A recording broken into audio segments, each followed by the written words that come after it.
नमस्कार. तर दह्याचे गुणधर्म हे काय असतात किंवा दही कोणी खाऊ नये किंवा कोणी खायला पाहिजे या संदर्भात आज आपण माहिती पाहणार आहोत.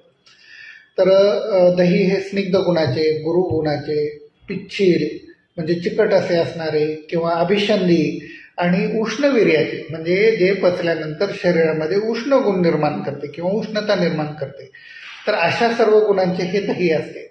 तर यामध्ये अभिषंधी, गुरु, स्निग्ध, उष्ण आणि पिच्छित हे सर्व जे गुण दह्याचे आलेले आहेत, त्यामुळे दही हे पचण्यासाठी अत्यंत जड आणि जठराग्नी मांद्य निर्माण करणारे असते. तर मित्रांनो, दही कोणी कोणी खाऊ नये? तर संधिवात, आमवात किंवा सांधेदुखीचा त्रास असणाऱ्या व्यक्तींनी, सांध्यावर सूज असणाऱ्या व्यक्तींनी, त्यानंतर पावसाळ्यामध्ये व्यायाम न करणाऱ्या व्यक्तींनी, केवळ बसून व्यवहार करणाऱ्या व्यक्तींनी, त्यानंतर ज्या व्यक्तींना नेहमी कुठेतरी कुठल्या तरी अंगावर किंवा सर्व अंगावर सुजेचे प्रॉब्लेम असतात किंवा ज्या आजारांमध्ये वारंवार सूज निर्माण होते, जसे की किडनीचे आजार आहेत, हृदयाचे आजार आहेत, लिव्हर सिरोसिसच्या म्हणजे गंभीर अवस्थेमध्ये ज्यावेळी पोटात पाणी साचायला लागतं, पाय सुजायला लागतात, चेहरा सुजायला लागतो, ॲनिमियाची कंडिशन असते ज्यामध्ये चेहरा सुजायला लागतो. तर अशा कंडिशनमध्ये किंवा त्वचा विकाराच्या जे काही समस्या असतात त्यामध्ये फंगल इन्फेक्शन आहे, सोरायसिस सारखे आजार आहेत